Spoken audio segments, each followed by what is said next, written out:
Alors, comment allez-vous? Vous allez bien? Moi je vais très bien, ça se voit. Eh bien écoutez, on a un discours ici très intéressant qu'on a redécouvert encore une fois. Ce discours avait disparu d'Internet depuis très longtemps en tout cas, depuis 2014. Mais je trouve que c'est très important de le revoir. Je l'ai trouvé par hasard et j'étais vraiment surpris. Je pense qu'il faudrait que je le partage avec vous. Alors c'est un discours fait par le président Yoweri Museveni, président de l'Ouganda, sur le président libyen, l'ex-président libyen Mohamed Kadhafi. Très très intéressant, je voudrais que vous fassiez vos commentaires pour que l'on puisse faire la lecture ensemble et puis tirer des conclusions. On y va. On regarde la vidéo, ensuite on fait un commentaire. On y va. Now, when this problem of Libya started, the African Union, with our chairman who is here now, this gentleman here, they formed a committee of a few of us. I think we were 6. Pour le contexte, pendant que la guerre commençait en Libye, l'Union africaine a fait une communauté de 6 présidents de République pour partir en Libye, avoir une discussion entre Libyens et finir la guerre. Ouais. C'était ça l'objectif. Envoyer des présidents, 6 présidents africains pour partir en Libye, avoir une discussion entre eux et le président libyen et ses détracteurs à l'époque pour trouver une solution paisible entre Africains et finir la guerre. Maintenant, il donne un rapport sur ce qui s'est passé pendant qu'il s'arrangeait pour envoyer des présidents pour aller finir la guerre. On y va. I was one of them. The whole of the African Union gave that committee a mandate to look for a solution for the Libyan problem. Now, on one occasion, I didn't go that time. These excellencies, this one here, Jacob Zuma, and the others. I was not there, but my minister was among them. They entered a plane in Nouakchott in his place. They were going to Libya to mediate. And they were told by NATO to go back. Yes. Said, you go back. Yes, he's here. If I'm telling lies,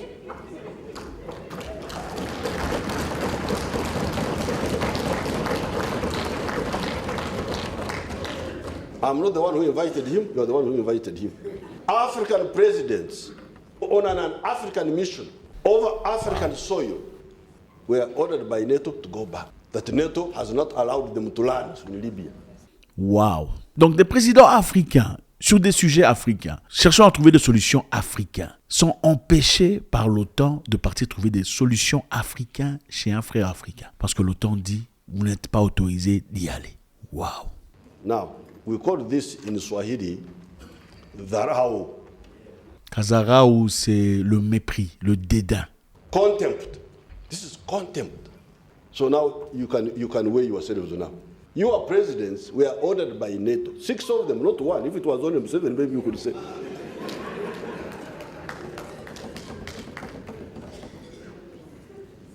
6 excellencies, African excellencies, were ordered, go back. Over Africa. Now, these fellows didn't listen to us. They continued. They killed Gaddafi. Now Libya is in tatters. Up to today. And the problem did not only end in Libya. It went into Mali. It has gone now into Chad. The whole area is in flames. Egypt, yes. So now you see where you are. You were weak. Because of your weakness, you were colonized. Fortunately, we survived. And by a combination of factors, we got our freedom again. But we did not use our freedom to make ourselves stronger. We remained where we were. And now, the former colonialists are coming back to continue where they had left off. Inimaginable. L'Union africaine a formé une communauté de 6 présidents pour aller trouver des solutions en Libye. Ces 6 présidents, pendant qu'ils se préparaient pour aller en Libye, en Mauritanie, ils ont été stoppés par l'OTAN. L'OTAN leur a dit, rentrez chez vous. On ne vous a pas autorisé d'y aller. Donc, des problèmes africains entre Africains ayant la possibilité d'avoir des solutions africaines ont été rejetés, tués dans l'œuf par l'OTAN.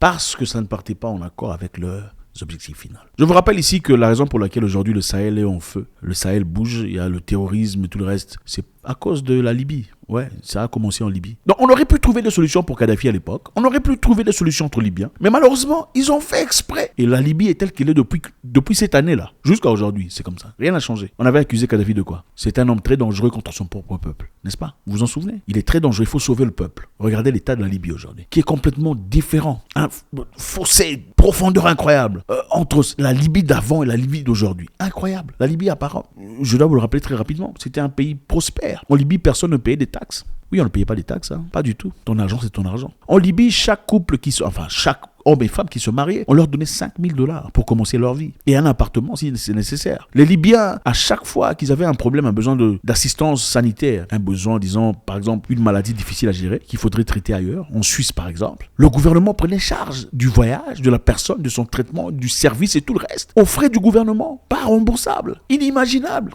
La Libye à l'époque, elle était sèche. La Libye était sec comme pays. Il y avait pas, c'était sec, c'était désertique. Mais Kadhafi a fait de son mieux pour irriguer le pays. Il a emmené de l'eau venant de l'océan jusqu'à l'intérieur de la Libye, rendant ainsi les terres fertiles. Chose qui n'avait encore jamais été faite dans le passé. En tout cas, à cette hauteur-là. Les Libyens vivaient en paix, ils étaient bien. Les Libyens étaient sans difficulté. Vous ne payez pas les taxes, vous recevez des appartements gratos.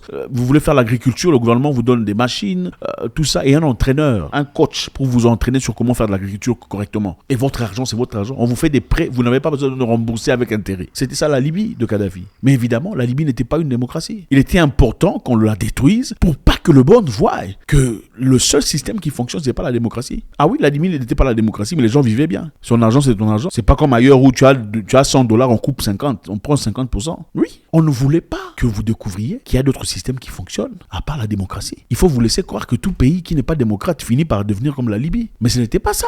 Et pourquoi on a fait ça? Parce qu'évidemment, le président libyen à l'époque s'était levé pour ce qui était correct. Il voulait le dinar, c'est-à-dire la monnaie soutenue par l'or. Et avec ça, cela aurait permis aux pays qui avaient de l'or de devenir des pays les plus riches, pendant que les autres pays qui sont apparemment riches aujourd'hui deviendraient pauvres. Parce qu'en réalité, l'argent, c'est pas le papier que vous voyez. Ça, c'est la monnaie fiduciaire. Ça n'a pas de valeur. La valeur, vous êtes déjà posé la question de savoir c'est quand que le papier là est devenu argent. Quand est-ce qu'un bout de papier a eu de la valeur pour acheter des maisons? Vous avez déjà posé la question de savoir qui a emmené cette idée? Qui a commencé cette idée-là? Ah, c'est très important, il faut faire des recherches pour comprendre. La monnaie a toujours été l'or. L'or a toujours eu la valeur qui n'a jamais changé jusqu'à aujourd'hui. Mais on a compris que si on instaurait le dinar, les pays apparemment riches deviendraient très rapidement pauvres. Alors il fallait éliminer le gars là qui a commencé cette idée. De peur que cette idée ne s'enflamme et ne contamine le reste de l'Afrique. C'est ça. Le président Museveni le dit ici. Avant, nous étions faibles. Écoutez.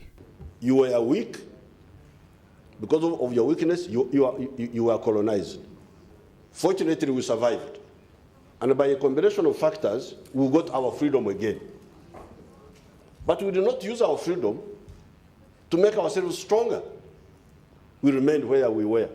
And now, the former colonialists are coming back to continue where they had left off. Avant, nous étions faibles. Quand on était faibles, ils sont venus nous coloniser. Parce qu'on était faibles. Mais pendant le temps qu'on a eu notre démocratie ou notre liberté, la colonisation infinie, qu'est-ce qu'on a fait? On est resté distrait. On n'a pas acquis la connaissance. On n'a pas acquis la force de défense. On n'a pas acquis les compétences nécessaires. Contrairement à la Chine et les autres. On ne peut pas blaguer avec la Chine. On ne peut pas blaguer avec la Chine. Voilà pourquoi, comme on a été distrait pendant tout ce temps, ils nous ont colonisés dans le passé. À travers certains moyens, on a été décolonisés. Ils reviendront encore nous coloniser. Parce qu'on n'a pas grandi, on n'a pas appris. 6 présidents libres, 6 excellences, stoppés par quelqu'un, rentrez là-bas chez vous. Incroyable, inimaginable. Je pense que c'est très important qu'on comprenne. Ce discours a été fait en 2014, il y a cela très longtemps. Aujourd'hui, c'est presque 10 ans. Ça avait presque disparu d'Internet, on ne le voyait pas. Oui, c'est ça. Comme beaucoup d'autres éléments d'ailleurs qui disparaissent, qui sont sanctionnés et puis enfin bloqués carrément. Parce que c'est la vérité, c'est percutant. Est-ce que la Libye a changé? La Libye n'a pas changé. La Libye n'a pas changé. So in 1972, Muammar Gaddafi sided with Idi Amin and we had to fight him. I fought Muammar Gaddafi. 1979, again, he intervened on the side of Idi Amin. We had to fight him again. But in the end, we made peace with Gaddafi. Il a dit lui-même, moi j'ai combattu le président libyen, on ne s'entendait pas bien, à 2 reprises on a eu des histoires. Mais en fin de compte, on a enterré la hache de guerre. Mais c'est ça la réalité. Qu'est-ce que vous en pensez les amis? Comment est-ce que l'Afrique peut avancer si on ne fournit aucun effort? Comme le dit le président ougandais, si on n'acquiert pas la connaissance, les capacités, l'intelligence, l'armement, si on ne se développe pas comme l'a fait la Chine. Aujourd'hui on ne peut pas blaguer avec la Chine, parce qu'ils sont armés. On ne peut pas blaguer avec la Corée du Nord, parce qu'ils sont armés. S'ils pouvaient, ils seraient déjà partis là-bas depuis très longtemps. Très très longtemps. Ils savent que c'est dangereux. Et c'est ça le langage, apparemment, le seul langage que l'on comprend. C'est ça. Faites-moi savoir ce que vous en pensez. C'est toujours un grand plaisir de vous suivre. Le grand mépris s'arrêtera quand? Si vous n'êtes pas encore ici, faites ça, vous savez comment ça se passe. Vous ne faites pas encore partie de notre communauté, ça serait un grand plaisir de vous avoir, comme ça on va grandir ensemble. Faites un commentaire, ne partez pas sans faire un commentaire. On veut savoir ce que vous en pensez. God bless.